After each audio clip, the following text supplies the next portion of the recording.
Hello दोस्तों, आज के इस वीडियो में हम मॉडल पेपर 2023 ठीक ना, मॉडल पेपर 2023 का ऑब्जेक्टिव क्वेश्चन है ठीक ना। 2023 का है, ऑब्जेक्टिव क्वेश्चन है।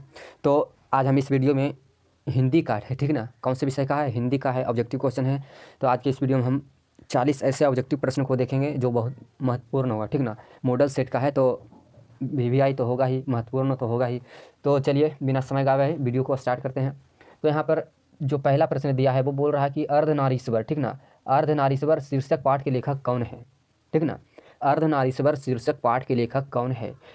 ऑप्शन नंबर ए है Mohan Rakesh, option number B है उदय प्रकाश, ऑप्शन नंबर सी है रामधारी सिंह दिनकर और ऑप्शन नंबर डी है मलयज ठीक ना। तो यहाँ पर याद रखना है आपको, अर्धनारीश्वर जो पाठ के लेखक है वो है रामधारी सिंह दिनकर ठीक ना। तो यहाँ पर ऑप्शन नंबर जो सी होगा वो सही आंसर हो जाएगा ठीक ना, ऑप्शन नंबर सी।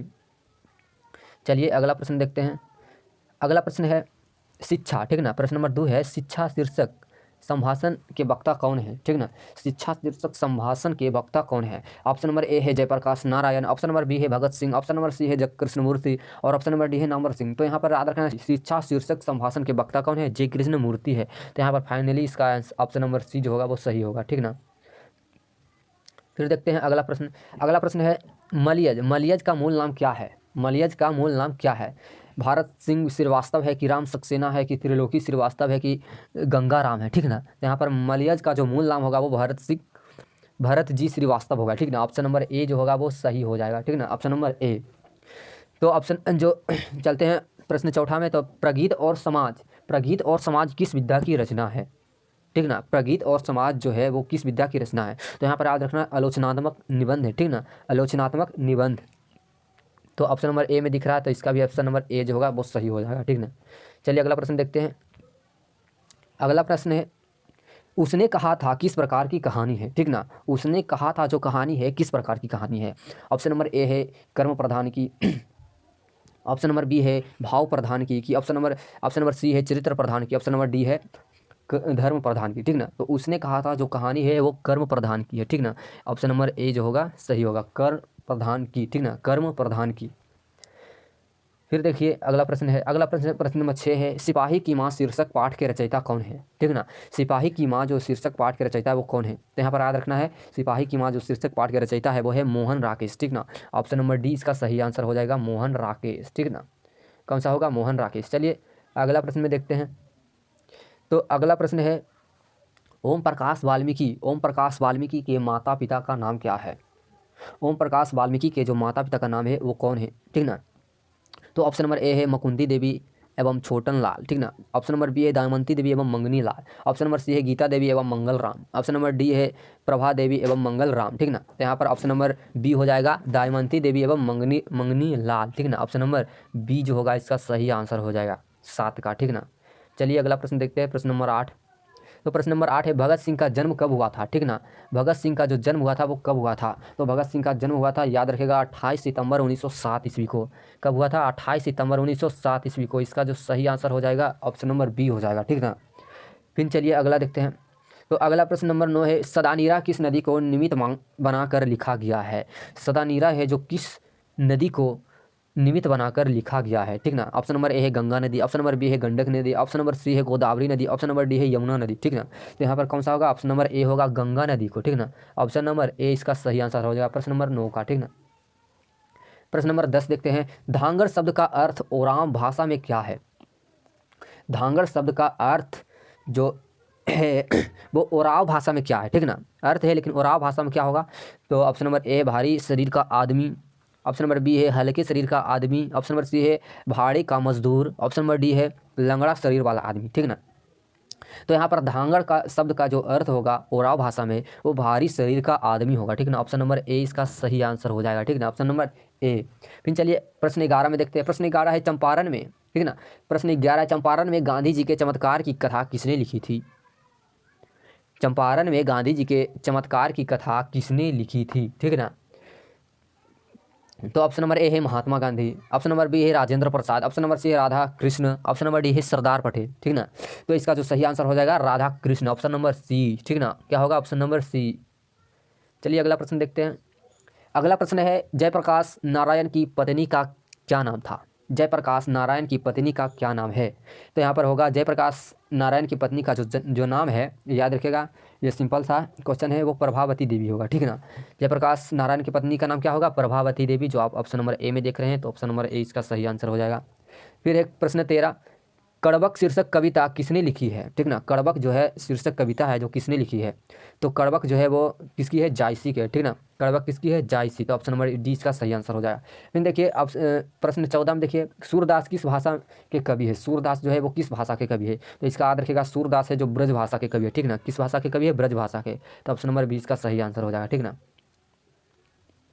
तो अगला प्रश्न है प्रश्न 15 है, ठीक ना। छत्रसाल दशक के रचनाकार कौन है? तो छत्रसाल दशक के रचनाकार कौन है? भूषण है, ठीक ना। क्या है? भूषण। तो इसका ऑप्शन नंबर सी सही हो जाएगा। फिर ठीक ना। फिर 16वां प्रश्न है, जयशंकर प्रसाद की भाषा कौन सी थी?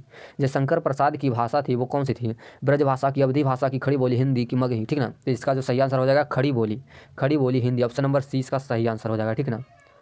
फिर चलिए अगला प्रश्न देखते हैं। अगला प्रश्न है, तुमुल कोलाहल कलह में, ठीक ना, तुमुल कोलाहल कलह में शीर्षक कविता के कवि कौन है?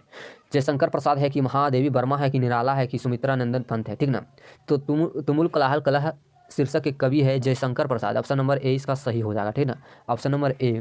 फिर 18वां प्रश्न है, हेनरी लोपेज कहाँ के रहने वाले थे? हेनरी लोपेज कहाँ के रहने वाले थे? तो हेनरी लोपेज जो थे वो कांगो के रहने वाले थे, कांगो अफ्रीका, ठीक ना। ऑप्शन नंबर डी इसका सही आंसर हो जाएगा, ठीक ना। Option number D. फिर 19वां प्रश्न है कि कवि भूषण को भूषण उपाधि किसने दी थी? कवि भूषण को भूषण उपाधि किसने दी थी? तो इसका याद रखिएगा, राज रुद्र शाह, ठीक ना, राज रुद्र शाह ने दिया था। ऑप्शन नंबर सी होगा इसका सही आंसर, ठीक ना, राज रुद्र शाह। चलिए अगला प्रश्न देखते हैं। अगला प्रश्न है, अधिनायक कैसी कविता है? अधिनायक जो है वो कैसी कविता है? तो अधिनायक याद रखिएगा व्यंग्यात्मक कविता है। कैसी कविता है? व्यंग्यात्मक, ठीक ना। तो ऑप्शन नंबर 20 का सही आंसर हो जाएगा, ठीक ना, व्यंग्यात्मक। फिर अगला प्रश्न है, जूठन के हेडमास्टर का नाम क्या था?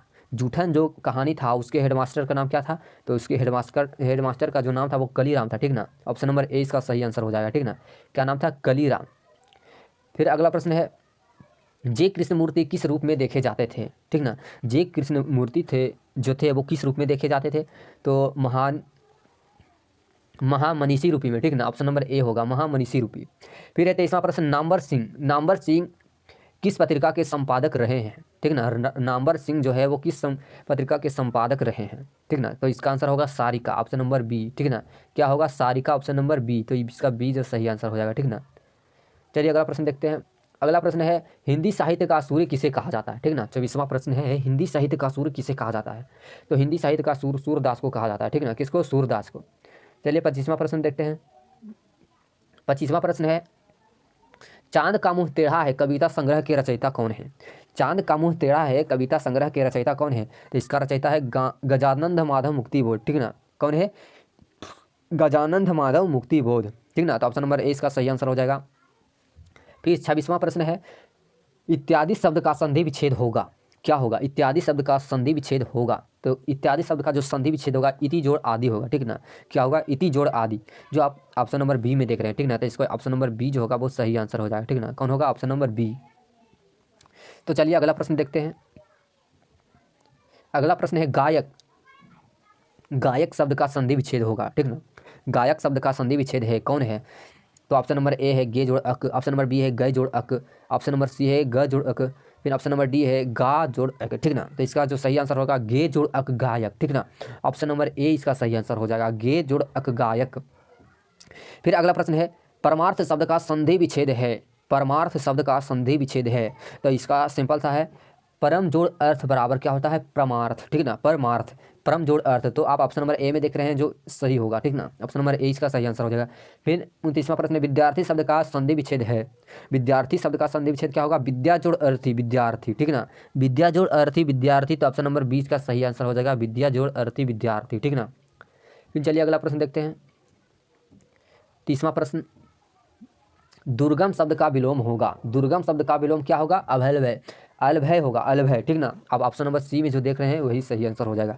फिर 31वां प्रश्न है अनुकूल शब्द का विलोम क्या होगा? तो अनुकूल का होता है क्या? प्रतिकूल, ठीक ना। अनुकूल का क्या होता है विलोम? प्रतिकूल। तो ऑप्शन नंबर ए इसका जो होगा वो सही आंसर हो जाएगा। क्या होगा? ऑप्शन नंबर ए प्रतिकूल, ठीक ना। फिर आरोही शब्द का विलोम क्या होगा? आरोही शब्द का विलोम क्या होगा? अवरोही, ठीक ना। क्या होगा? अवरोही। ऑप्शन नंबर ए इसका सही आंसर हो जाएगा 32 का। फिर 33वां प्रश्न देखिए, 33वां प्रश्न है विराग शब्द का विलोम होगा। विराग शब्द का विलोम होगा तो विराग का क्या होगा? अनुराग, ठीक ना। विराग शब्द का विलोम होगा अनुराग। तो ऑप्शन नंबर बी इसका सही आंसर हो जाएगा, ठीक ना। ऑप्शन नंबर बी अनुराग। फिर 34वां प्रश्न देखिए, 34वां प्रश्न आंखों का तारा होना मुहावरे का अर्थ है। आंखों का तारा होना मुहावरे का अर्थ है। क्या होगा? आंखों का तारा होना मुहावरे का अर्थ होगा। तो ऑप्शन नंबर ए है दुश्मन होना, ऑप्शन नंबर बी है मित्र होना, ऑप्शन नंबर सी है प्रिय होना, ऑप्शन नंबर डी है अप्रिय होना, ठीक ना। तो आंखों के तारा होना मतलब क्या होना? प्रिय होना, ठीक ना। प्रिय होना का मतलब हो गया ऑप्शन नंबर सी इसका सही आंसर, ठीक ना। फिर है ऊंट। ऊंट के मुंह में जीरा मुहावरे का अर्थ है। ऊंट के मुंह में जीरा मुहावरे का अर्थ है। तो ऊंट के मुंह में जीरा मुहावरे का अर्थ क्या होगा? कम देना, ठीक ना। कम देना। तो ऑप्शन नंबर 20 का सही आंसर हो जाएगा कम देना, ठीक ना। तो 36वां प्रश्न देखिए कान काटना मुहावरे का अर्थ है, ठीक ना। कान काटना मुहावरे का अर्थ है। तो कान काटना मतलब चतुर होना, ठीक ना। क्या होना? चतुर होना। तो ऑप्शन नंबर 20 का सही आंसर हो जाएगा चतुर होना, ठीक ना। फिर है 37वां प्रश्न है घी के दिए जलाना मुहावरे का अर्थ क्या होगा? घी के दिए जलाना का मतलब क्या होगा? प्रसन्नता व्यक्त करना, ठीक ना। क्या हो गया? प्रसन्नता व्यक्त करना। ऑप्शन नंबर बी में देख रहे हैं, ठीक ना। इसका जो सही आंसर होगा ऑप्शन नंबर बी। फिर है नगर शब्द का विशेषण होगा। नगर शब्द का विशेषण क्या होगा? तो नगर शब्द का विशेषण होगा नागरिक, ठीक ना। नागरिक। ऑप्शन नंबर 20 का सही आंसर हो जाएगा नागरिक। फिर है रंग शब्द का विशेषण होगा। रंग शब्द का विशेषण क्या होगा? तो रंग शब्द का विशेषण होगा रंगबाज, ठीक ना। क्या होगा? रंगबाज। तो रंगबाज इसका सही आंसर हो जाएगा ऑप्शन नंबर बी। रंग शब्द का विशेषण क्या होगा? रंगबाज। तो ऑप्शन नंबर 20 का सही आंसर हो जाएगा, ठीक ना। फिर है 40वां प्रश्न है पत्थर, ठीक ना। पत्थर शब्द का विशेषण क्या होगा? पत्थर शब्द का विशेषण, तो पत्थर शब्द का जो विशेषण होता है वो पाथरिक होता है, ठीक ना। तो यहाँ ऑप्शन में नहीं दिया है, पाथरिक होता है। तो इसका जो सही आंसर हो जाएगा, ऐसे तो होता है पाथरिक, लेकिन इसका जो सही आंसर हो जाएगा ऑप्शन नंबर सी हो जाएगा पत्थर दिल, ठीक ना। पत्थर शब्द का विशेषण क्या होगा? पत्थर दिल। ऐसे तो पाथरिक होता है लेकिन जो दिया है वही मारेंगे, ठीक ना। तो दोस्तों आपको वीडियो अच्छा लगा होगा तो वीडियो को लाइक कीजिए और चैनल को सब्सक्राइब कीजिए।